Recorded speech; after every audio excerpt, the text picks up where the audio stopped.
एक जिसमें जितने अधिक ग्राम समितियां, बूथ, प्रखंड, वार्ड समितियां बनी हैं उतना अधिक सहयोग मिलेगा। जिस जिले में जितनी अधिक योग की कक्षाएं चल रही हैं उतना उसी अनुपात में उसको अधिक सहयोग मिलेगा। जिस जिले में जितनी अधिक पतंजलि का, स्वदेशी का प्रचार प्रसार होगा, जितनी अधिक वितरक सेवा केंद्रों के माध्यम से सेल होगी, उस जिले में उतना अधिक सहयोग उसी अनुपात में दिया जाएगा। और चौथा, जो समितियां खुद जितना अधिक दान इकट्ठा करेंगी उसको उतना अधिक सहयोग दिया जाएगा। जैसे कोई समिति खुद एक भी पैसे का सहयोग स्थानीय स्तर पर नहीं ले पाती और केवल मुख्यालय के सहयोग से काम करना चाहे तो वो ठीक है या गलत है? सरकारी योजनाएं कैसे चलती हैं? ऊपर से पैसा आता है, नीचे तक पहुंचता नहीं, क्योंकि संकल्प नहीं है ना, सबकी भागीदारी नहीं है।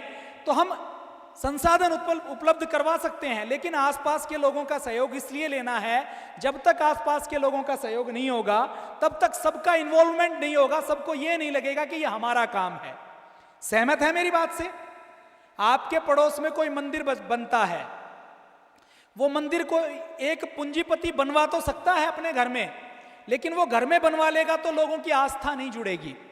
उसमें एक एक ईंट सब गांव वाले देंगे तो वो एक व्यक्ति का मंदिर नहीं होगा, वो गांव का मंदिर होगा। एक व्यक्ति अगर किसी मंदिर को बनवाएगा, किसी धर्मशाला को बनवाएगा, कोई उसको तोड़ेगा तो गांव को दर्द नहीं होगा। लेकिन जब एक एक ईंट पूरे गांव की लगी होगी और उसको जब कोई तोड़ने की कोशिश करेगा तो पूरा गांव खड़ा होगा कि नहीं होगा? क्योंकि ये हमारा है। तो हमें अपने संगठन के प्रति ऐसा भाव उत्पन्न करना है, और ये भाव कुछ देने से और कुछ लेने से उत्पन्न होता है। तो जो लोग आपको 1 रुपये 11 रुपये का सहयोग दे रहे हैं, वो 11 रुपये का सहयोग नहीं है, वो व्यक्ति भावों से, विचारों से आपके संगठन के साथ जुड़ा हुआ है।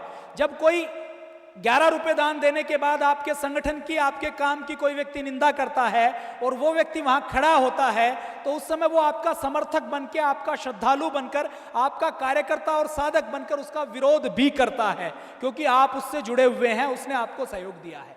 मेरी बात से सहमत है या नहीं है? तो हमें स्थानीय स्तर पर सहयोग जरूर लेना है। अब ये सेवा सहयोग है, इसको खर्च कहां कहां कर सकते हैं? इस सेवा सहयोग को समिति की, अगर कोई 2 व्हीलर 4 व्हीलर गाड़ी है तो गाड़ी के पेट्रोल में खर्च कर सकते हैं। गाड़ी के पेट्रोल में भी खर्च जिला प्रभारी अपने आने जाने में नहीं करेगा, गाड़ी के पेट्रोल में भी खर्च करना है ग्राम समिति के निर्माण में, उसके प्रशिक्षण में, उसके निरीक्षण में, कार्यालय में जो स्टेशनरी खरीदनी है, कार्यालय के प्रबंधन में, फोन करने में, कंप्यूटर का रखरखाव करने में, रिपोर्ट बनाने में, रिपोर्ट भेजने में उसका प्रयोग किया जा सकता है। जो प्रचार प्रसार की सामग्री छपवानी है, उस प्रचार प्रसार की सामग्री को छपवाने में उसका प्रयोग किया जा सकता है। इसके अतिरिक्त ग्राम समितियों के निर्माण के लिए, मान लो आपके जिले में गाड़ी नहीं है, आपके किसी कार्यकर्ता की गाड़ी है और वो कार्यकर्ता कहता है कि ये गाड़ी मैं आपको देने के लिए तैयार हूं, तो समिति के 11 सदस्य अगर चाहें तो उस गाड़ी में पेट्रोल भरवाकर निर्धारित समय के लिए, 10 दिन के लिए, 15 दिन के लिए, 20 दिन के लिए ग्राम समिति के निर्माण के काम में प्रयोग कर सकते हैं। ग्राम समिति के निर्माण में अगर आप समिति से पूछकर, योजना बनाकर, कई गांवों में जाकर कई व्यक्ति अगर जाते हैं तो उसके पेट्रोल का खर्च भी उससे दिया जा सकता है। लेकिन इसमें कोई एक व्यक्ति अपनी मर्जी से 100 किलोमीटर गाड़ी चलाकर लेकर जाए और एक समिति बनाकर लाए, 200 किलोमीटर का 1200 रुपए का बिल दे, तो उसको देना चाहिए कि नहीं देना चाहिए? नहीं देना चाहिए। मतलब हम पेट्रोल का खर्च ले तो सकते हैं 4 व्हीलर का, लेकिन पूरी समिति तय करे, फिर उससे सदुपयोग हो, ऐसा नहीं हो कि संसाधनों की बर्बादी हो। जिले में ये जो सेवा सहयोग है, इसको खर्च करने के अधिकारी कौन कौन हैं? ये जो सेवा सहयोग है, इसको खर्च करने के लिए जो जिले की 11 सदस्य कार्यकारिणी है, कहीं 11 नहीं है तो 8 हैं, 9 हैं, 10 हैं, जितने भी अधिकतम हैं, वो सब प्रस्ताव पारित करें, चर्चा करें। बड़ी बैठक में ना करें, चाहे कम से कम 11 व्यक्ति आपस में जरूर मिलकर करें। उसके बाद उस प्रस्ताव पारित करने के बाद कि क्या क्या बड़ा खर्चा करना है। 2 प्रकार के खर्चे होते हैं, एक तो नियमित खर्चे, एक अनियमित खर्चे, मतलब कभी कभी आने वाले खर्चे और नियमित रूप से होने वाले खर्चे। नियमित रूप से मान लो कार्यालय है, कार्यालय में स्टेशनरी आती है, कंप्यूटर का बिल है, टेलीफोन का बिल है, ये तो नियमित खर्चे हैं, ये तो होंगे। इनको हर समय शायद एक बार पारित होने के बाद हर समय करने की जरूरत नहीं है, लेकिन आपको कोई बड़ा आयोजन करना है, मान लो 10,000 20,000 रुपए का कोई पत्रक छपवाना है, कोई टेंट किराए पर लेना है, तो इन चीजों में जब कोई बड़ा खर्च होता है तो उसके लिए जरूर आपस में बैठकर प्रस्ताव पारित करना है। और कोई खर्च भी करें तो हमें पहला प्रयास करना है, कोई सामग्री हम छपवा रहे हैं तो किसी के सौजन्य से छपवा लें। हमें कहीं खाने की व्यवस्था करनी है तो आटा, दाल, चावल, गैस का सिलेंडर किसी एक एक व्यक्ति से, अलग अलग व्यक्तियों से दान से, सहयोग से ले ले। कोशिश हमें सहयोग लेने की करनी है। फिर भी खर्च करना पड़े तो कम से कम 11 सदस्यों की कार्यकारिणी उसको खर्च करे। और हमारे जिले में 4 व्यक्तियों के नाम से खाता खोला गया है, संरक्षक के नाम से, जिला प्रभारी के नाम से, महिला महामंत्री और कोषाध्यक्ष के नाम से।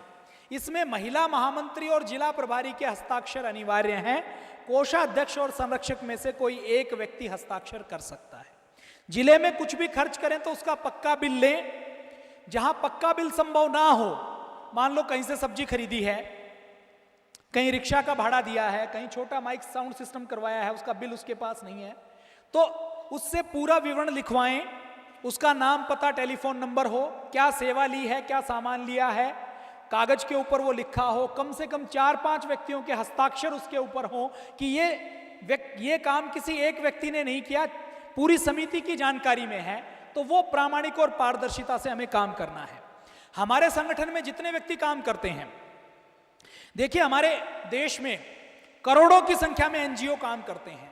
उन एनजीओ का काम क्या होता है, जैसे घर परिवार चलाने के लिए किसान खेती करता है, कोई व्यापार करता है, तो ये एनजीओ चलाने वाले कुछ अच्छे लोगों को छोड़ दिया जाए तो 99% उसको आजीविका की तरह चलाते हैं, धंधे की तरह। कहीं से ग्रांट आई, उसमें कागजी रिपोर्ट तैयार की, उसमें जितने पैसे खा सकते हैं उतने पैसे खा लिए और फिर उस रिपोर्ट बनाकर सबमिट कर दी। जितने और दूसरे सामाजिक संस्थान अपने आप को बोलते हैं, शेर वाला क्लब, कोई दूसरा रोटी वाला क्लब, उनकी भी अगर हम बात करें तो उसमें कुछ व्यक्ति अच्छे भी जुड़े हुए हैं, लेकिन उनकी बात करें तो साल में एक बार वो 4 कापियां ले जाएंगे, स्कूल में खड़े होकर बांट देंगे, 4 कापियां बांटेंगे, 100 रुपए की सेवा करेंगे, उसके ऊपर 10,000 रुपए उसके प्रचार प्रसार में, उसकी ब्रांडिंग में, उसकी मीटिंग करने में, उसके पीछे दारू पीने में, उसके पीछे डिनर करने में खर्च करते हैं कि नहीं करते? एक बड़ा क्लब है, उसकी तो मीटिंग को बोला जाता है बोर्ड ऑफ डायरेक्टर की मीटिंग, और लोग उसको बोलते हैं बोर्ड ऑफ ड्रिंकर की मीटिंग। ये प्रचलित है। तो अपना संगठन ऐसा संगठन नहीं है। अपने संगठन में जो एक एक कार्यकर्ता काम करता है वो अपनी जेब से हर महीने, जो सक्रिय कार्यकर्ता काम करता है वो 2 से 5,000 रुपए खर्च करता है, पेट्रोल में, आने जाने में, फोटोकॉपी करवाने में, प्रचार प्रसार की सामग्री में, और वो खर्च उसको कहीं से मिलता नहीं है और ना उसकी लेने की अपेक्षा है। तो जो अपना संगठन है वो विशेष संगठन है, सामान्य संगठन नहीं है। सामान्य संगठन तो साल में एक बड़ा कार्यक्रम करता है, अपना संगठन ऐसा संगठन है जो साल के 365 दिनों में लगभग 100 दिन बड़ा कार्यक्रम करता है।